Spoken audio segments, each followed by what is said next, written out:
Louvado seja nosso Senhor Jesus Cristo, para sempre seja louvado. Em nome do Pai, do Filho e do Espírito Santo. Amém. A vossa proteção recorremos, Santa Mãe de Deus, não desprezeis as nossas súplicas em nossas necessidades, mas livrai-nos sempre de todos os perigos, ó Virgem gloriosa e bendita. Nesse momento, nessa aula, seja bem-vindo. Então, a aula 10. Então, o tema de hoje é não dialogar com o maligno, não dialogar com o mal. Então, a igreja ela vai nos ensinar que não nos dirijamos em nossa fala ao demônio, mas a Jesus. Quando um leigo trata com o mal, ao invés de usar a autoridade do batismo ordenando, a igreja pede que ordene a Jesus que o mal saia. A igreja quer nos proteger. É normal quando luta contra o demônio, ele vai reagir de alguma forma. Então, para você que começou essa mentoria, desde o momento que eu iniciei esse projeto do Vade Retro, foi através de muito fruto de oração, de muita decisão. E quando a gente realiza um projeto, Deus vai colocando pessoas. Então, eu tive os meus amigos que me abraçaram nessa causa. Então, a gente entra no combate. Eu entrei primeiro no combate e, consequentemente, eles também entraram. Então, o mal, como nós vimos, ele vai reagir. Mas a igreja, quando ela pede para que a gente não dialogue com o mal, igual nós vimos na aula, né, que a gente não deve direcionar, porque o mandato só cabe à igreja, é por quê? Porque a igreja ela quer nos proteger quando luta, né, nesse combate. Né? Então, quando nós é que lutamos, a gente facilmente vai ser contra-atacado. Mas quando é Jesus que luta, eu não sou contra-atacado. Nós, como leigos, por exemplo, nós nunca podemos perguntar ao nome do mal, nós nunca podemos dialogar, procurar saber nem nome nem as coisas. Precisamos deixar essas coisas para o exorcista. O leigo ele está apoiado pelo batismo e pela Sagrada Escritura, mas nós não temos, preste muito bem atenção, nós como leigos não temos a delegação da igreja para que a gente realize o mandato, que é a ordem do demônio sair daquele lugar. Então tenha em mente, o demônio é um grande enganador e não se deve levar em crédito o que ele fala. E nós vimos isso que em alguns momentos ele pode se passar por pessoas já falecidas, ele pode enganar, ele pode fingir, né, quando ele se esconde. E olha a atenção do Papa Francisco sobre não dialogar com o mal. Diz que com o diabo não se dialoga, nunca. Não se deve discutir nunca.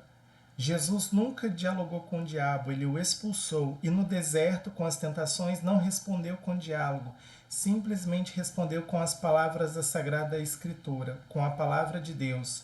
O Evangelho é claríssimo ao apresentar a luta frontal entre Cristo e o demônio. Jesus, desde cedo, tem de combater e vencer Satanás na sua atividade corrente de tentador. A vida pública de Jesus começa com a página das tentações. O poder de Cristo sobre os demônios é fortemente sublinhado pelos evangelhos, reconhecido pelos próprios demônios. Por quê? Porque, como afirma São João, Cristo veio para destruir as obras de Satanás.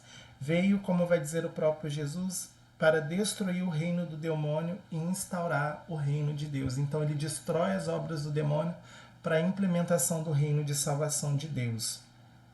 E veio, como dirá São Paulo a Cornélio, para nos libertar da escravidão de Satanás. O diabo, príncipe deste mundo, como Jesus chamou de Deus deste mundo. O mundo jaz sob o maligno. Jesus ele ensina isso.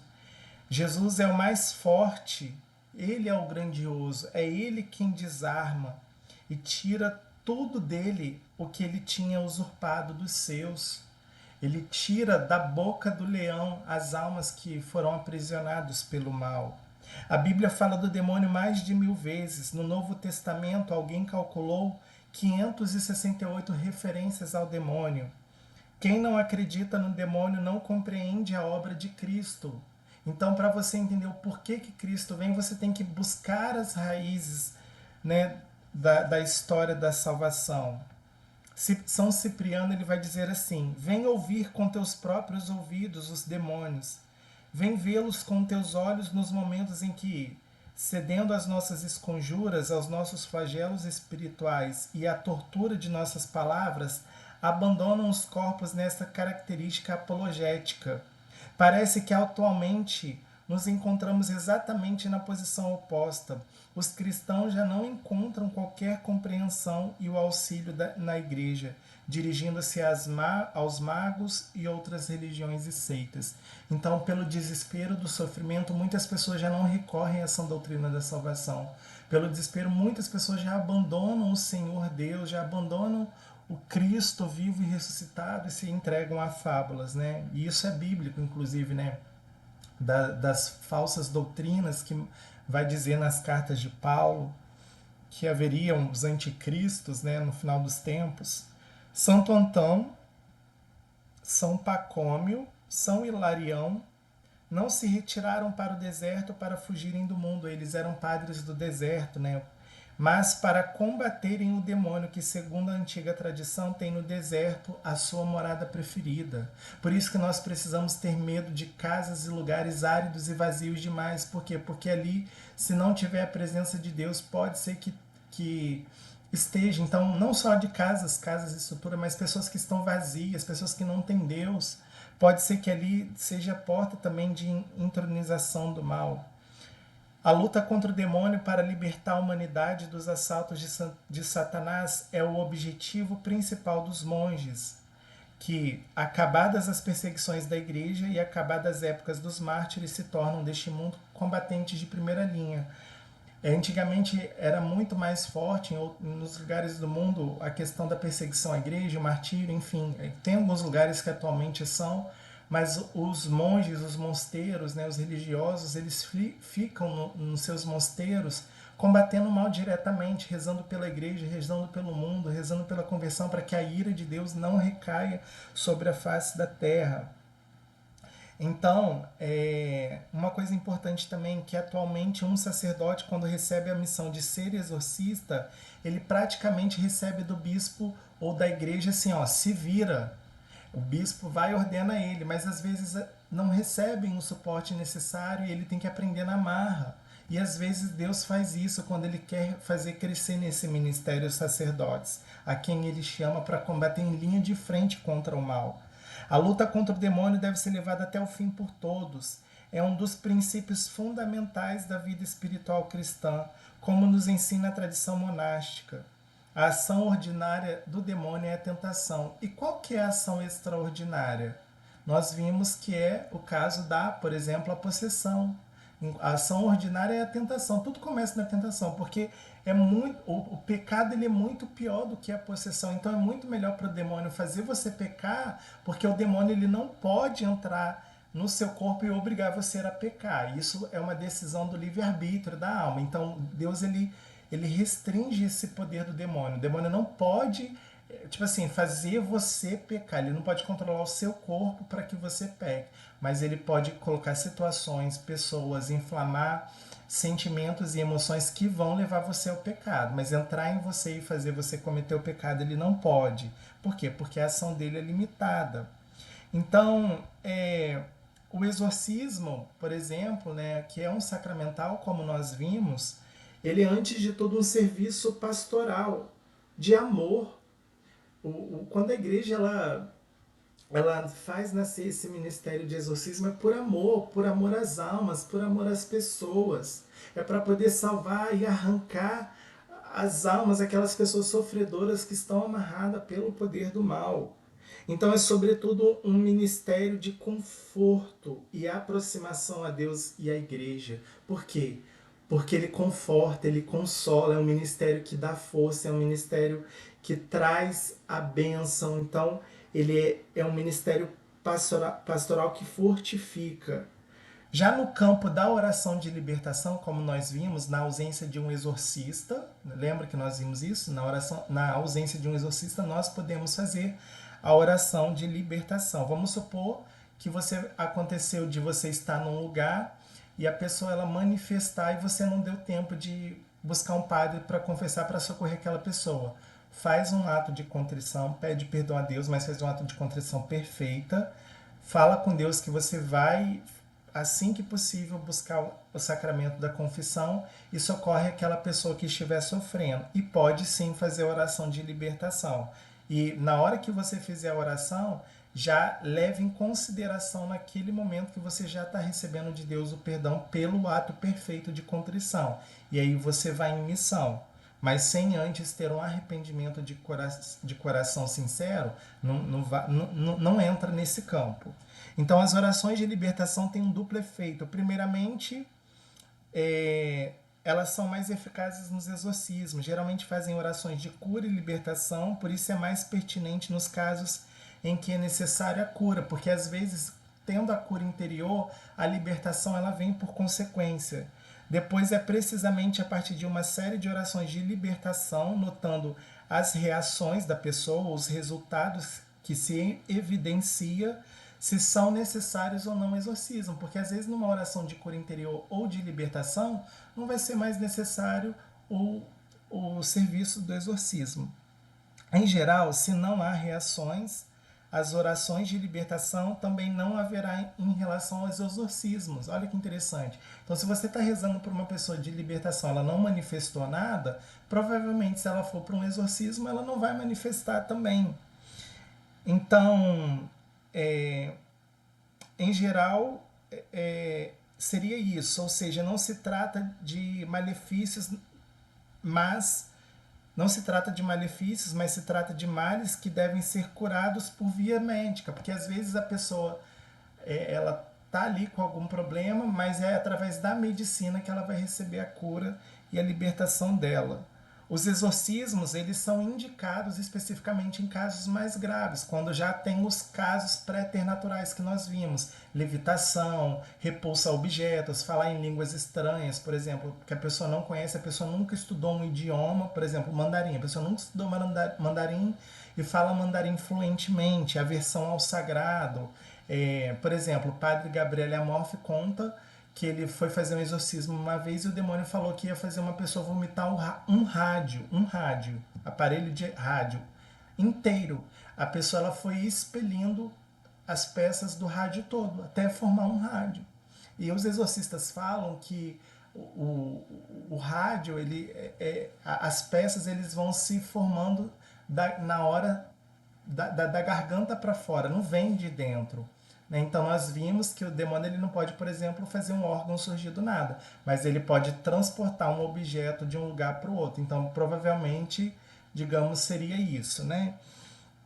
Então, consideramos com segurança que a libertação é a função do corpo místico de Cristo, que deve eliminar no seu seio as infiltrações do maligno, lá onde elas se manifestam, porque qualquer manifestação do maligno pesa sobre o corpo todo e danifica-o. Então, quanto mais uma pessoa ela está sendo manifestada, o corpo está sofrendo, ela vai ficar cansada, a mente vai ficar esgotada. Então, ela danifica o corpo por inteiro. Eis então, por exemplo, a Índia, né, de que a igreja, a comunidade deve ser liberta.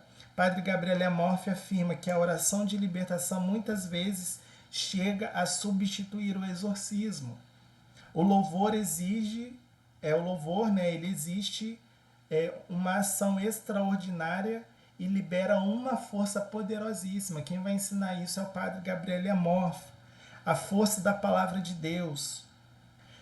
Por exemplo, nos exorcismos existem 3 elementos contra o mal, que são eles: a oração, a palavra e a esconjuração, visto que a esconjuração, que é o mandato, que é a ordem para o demônio sair, eu esconjuro no Senhor, quando vai dizer aquela parte, só cabe ao exorcista. Nós, leigos, que nós não somos sacerdotes, nem sacerdote, se ele não for exorcista, ele não pode fazer. É claro que numa ausência, ele pode ali entrar em função, mas assim, o mandato só cabe ao exorcista. Então, a oração, a palavra e a esconjuração, que é a ordem dirigida ao maligno, para que saia. E tem poder. Por que tem poder? Porque é a autoridade da igreja que a intervém. Então, quando ele manda a esconjuração sobre o maligno agir naquela pessoa, é o poder da igreja rezando, né? Então, tem esse efeito poderosíssimo. A oração de intercessão ela é muito potente. O espírito maligno não resiste ao amor. Ele que é fogo tem medo do fogo do amor. Por exemplo, e aí existe um aspecto, porque às vezes você está rezando por alguém, ou pela cura interior de alguém, ou você precisa de uma cura, ou você precisa curar de uma. Você precisa da cura do espírito, que é a libertação de um vício, por exemplo. Por exemplo, o espírito da gula, ele chama o espírito da luxúria e da indolência. O espírito da inveja é sempre seguido por um espírito que de soberba, de orgulho, de vaidade. Esses espíritos podem camuflar-se sob a forma das presenças pessoais, que são projeções das pessoas. Não é que a pessoa é aquilo ali, mas é projeção da pessoa, vai projetar a personalidade fictícia sob a ação do espírito maligno. Olha só que interessante, né?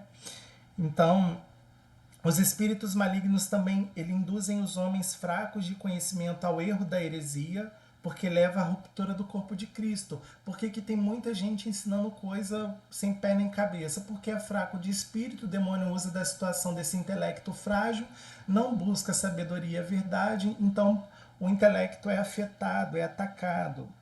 Os espíritos malignos também podem agir, como nós vimos, através do ocultismo, sobre a mente, que é o maior campo de batalha do diabo. Santa Teresa d'Ávila ela vai dizer que a mente é a louca da casa, por isso que nós precisamos sempre ter vida espiritual interior e nos colocar sempre em procurar em fazer a vontade de Deus. Por quê? Porque se a gente não se preocupa em fazer a vontade de Deus, a gente vai quebrar a cabeça e a nossa mente pode entrar num momento de surto muito grande. Então a gente precisa cuidar dos nossos pensamentos, pedir ao Espírito Santo para ser a luz dos nossos pensamentos, a luz das nossas emoções, porque todas as nossas emoções elas estão guardadas, né, nas nossas capacidades neurais. Então também a outra forma é a língua. São Tiago, acho que é no capítulo 1 ou 4, vai dizer assim que a língua está entre os membros do corpo, inflamada pelo inferno, incendeia o curso da nossa vida. O cuidado, a vigilância a não falar, porque não só os pecados, né, da luxúria, ou soberba, ou gula, mas também da língua, porque a língua ela mata também, né, é uma espada afiada também que pode tanto amaldiçoar quanto abençoar. Então a mesma língua, por exemplo, que recebe Jesus na Eucaristia não pode ser a mesma língua que amaldiçoa, ou estamos querendo atrair para nós a ira divina, não é verdade? Então, como que o mal pode agir através da língua? Através, por exemplo, de mentiras, o incitamento a brigas, a guerras, contendas, as calúnias, a crítica destrutiva, o exagero no falar, a blasfêmia, as palavras de duplo significado, conversa negativa ou perversa, ou de cunho sexual. É uma grande piquenique, é um grande piquenique para o diabo. Então a língua, se ela não for controlada pelo espírito, se não tiver mortificação da carne para controlar os impulsos da concupiscência, facilmente você será alvo no pecado da língua. Por exemplo, o que há de errado na masturbação ou no homossexualismo, na experiência de morar junto antes do casamento, no sexo antes do casamento, no adultério, na fornicação, na busca de outras seitas? O que há de errado nisso? Então o diabo ele convence o homem de que qualquer sentimento que venha de natureza humana é boa por si mesmo. Ah, é bom você estar se conhecendo, você está conhecendo seu corpo. Ah, é bom você ir lá na meia-noite, abraçar a árvore, enfim. Ah, é natural, enfim, tem que ter muito cuidado, muito discernimento. Precisamos entender o que é pecado, porque o pecado ele vai trazer sequelas no físico. Então, assim, o pecado ele atrai a maldição, né? Então, o diabo ele convence, ele tem as suas táticas. Porque tudo que há no mundo, a concupiscência da carne, vai dizer 1 João, no capítulo 2,16, a concupiscência dos olhos e a soberba da vida não procede do Pai, mas do mundo. O demônio ele invadiu a terra com ódio. Façam reviver com força o amor, Muitos ainda são maus porque não foram até agora suficiente amados. A ausência de amor é a origem de todos os males. Vivifiquem tudo que cai sob a influência dos vossos raios, sejam isto é, como Maria, e como Maria instrumento da vida, de vida nas almas, que hoje morrem de frio e de fome, mas poderiam voltar à casa do Pai se fossem tocados pelas vossas palavras, arrastada pelo vosso exemplo. Então, o testemunho, ele arrasta, o testemunho, ele pode fazer muitas pessoas que estão sofrendo nos calores do deserto da vida, ou nos gelos, né, da espiritualidade, da frieza espiritual, pelo testemunho você pode resgatar pessoas. Sabemos assim que esse ser sombrio e perturbador realmente existe e que com astúcia traiçoeira ainda age. É o inimigo oculto que semeia erros e infortúnios na história humana. Se Satanás opera no mundo com seu ódio contra Deus e o seu reino, isto é, permitido pela providência divina, que dirige a história do homem e do mundo com o poder da bondade. Fortiter et suaviter. Se a ação de Satanás certamente provoca muitos danos de natureza espiritual e indiretamente de natureza também física aos indivíduos e à sociedade, ele não é, no entanto, capaz de anular a definitiva finalidade para a qual tendem um homem, toda a criação, o bem.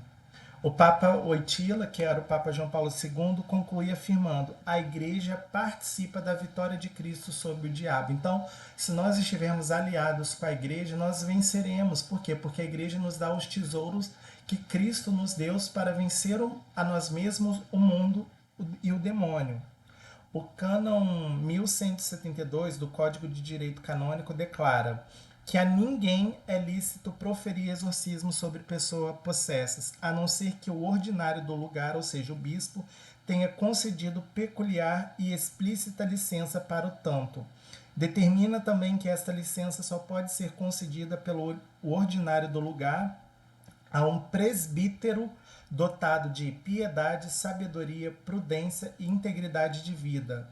Ou seja, para um padre ser exorcista, ele precisa ter essas características para o bispo ordená-lo, segundo o cânon 1172. Por conseguinte, os senhores bispos são convidados a urgir a observância de tais preceitos. Estas prescrições seguem-se que não é lícito aos fiéis cristãos utilizar a forma de exorcismo contra Satanás e os anjos apóstolos, contida no rito que foi publicado por ordem do Sumo Pontífice Leão XIII.